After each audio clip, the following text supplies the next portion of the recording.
Good morning, my friends. It is Sunday, the 19th of April, and I'm in the manse garden for what will be part one of three parts of today's sermon. I'm entitling it The Road to Emmaus, and this is part one.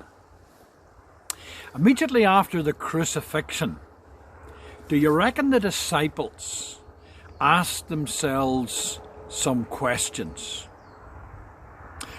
What was that all about? What exactly happened over the last few days? How did we get to this? Surely this wasn't supposed to be the outcome.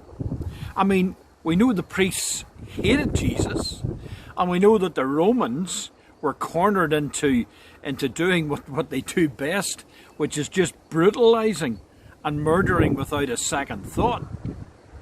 But this was absolutely vicious. Are we next?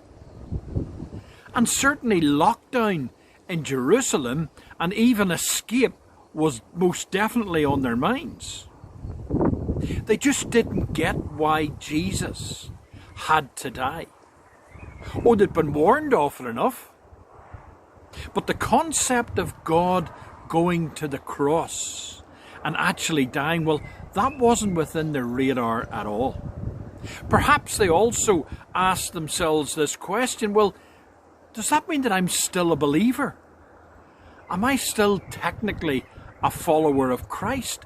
How am I going to define myself now? What do you do from now on?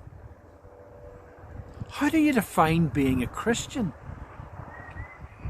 One possible definition of what it is to be a Christian is the attempt to imitate the life of Christ. That ought to be where we start. Trying to put into practice all that Jesus did and said.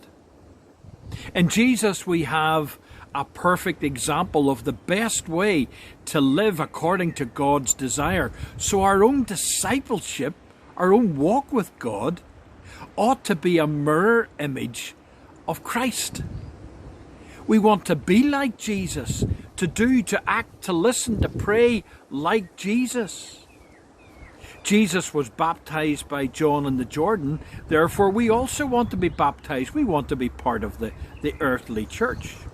Jesus battled against the satanic forces which attempted to put a wedge between him and God's love. Therefore, we also will do battle against those same forces. Jesus forgave those who hated him. We try, sometimes we fail, sometimes we succeed, to do the same.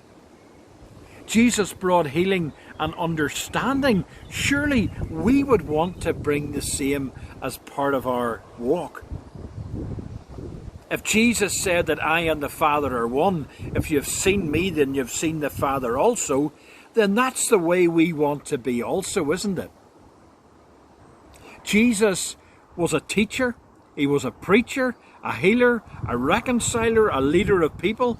And if we look at the Gospels, we see a person in Jesus who is deeply engaged with those around him. Jesus is a real people person. If we want to see ourselves in a Christ-like way, shouldn't we at least consider how our daily living and practice is shaped and worked out by Christ's example? If our desire is to model our lives on Christ, we need to take note as to how he relates to other people, how he gets alongside them, how he deals with them, handles their issues. So when Jesus comes alongside two people who are journeying from Jerusalem to Emmaus, he shows us how relationships develop into believing, and then from believing we get the substance, the stimulus, the spark to a life that is well lived. And remember, it's all because of Jesus. And so Jesus makes the first move here. So Luke 24, 13 to 21 says this. Now on that same day, two of them were going to a village called Emmaus, about 7 miles from Jerusalem, and talking with each other about all the things that had happened. And while they were talking and discussing, Jesus himself came near and went with them, but their eyes were kept from recognizing him. And he said to them, "What are you discussing with each other as you walk along?" They stood still, looking sad. Then one of them, whose name was Cleopas, answered him, "Are you the only stranger in Jerusalem who does not know the things that have taken place in these days?" So Jesus asked them, "What things?" And they replied, "The things about Jesus of Nazareth, who was a prophet, mighty in deed and word before God and all of the people, and how the chief priests and the leaders handed him over to be condemned to death and crucify him. But we had hoped that he was the one to redeem Israel. Yes, and besides all this, it is now the 3rd day since these things took place." Can you feel the hurt and the stress in their words? We had hoped. But was it an empty hope? No, of course it wasn't. Because Jesus was alive. He was walking with them here on this road. He was just trying to get their eyes opened to see the truth. Jesus is the only hope for mankind. You see, Jesus alive meant that the world would lack a Saviour. The only hope for mankind was that a once and for all sacrifice acceptable to God for the sins of the world would take place. And the only person qualified to do that, friends, was the Son of God himself, Jesus Christ. Listen to their words again. But we had hoped that he was the one to redeem Israel. Yes, and besides all of this, it is now the 3rd day since these things took place. You see, they knew that the 3rd day was significant. Why? Because Jesus told them that.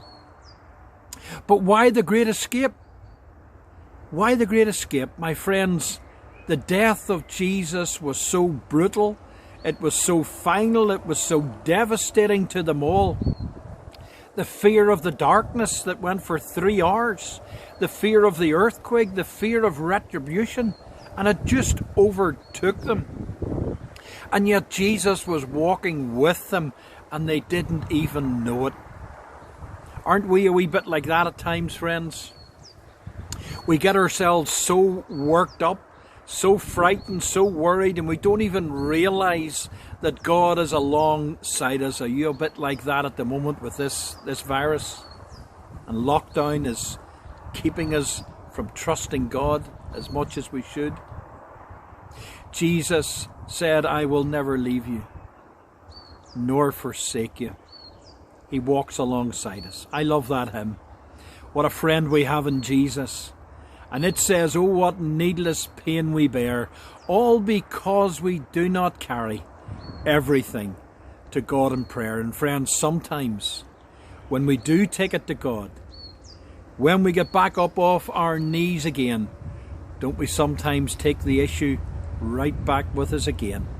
And we end up like these 2 men walking away from God. But take comfort and take note from this chapter on here.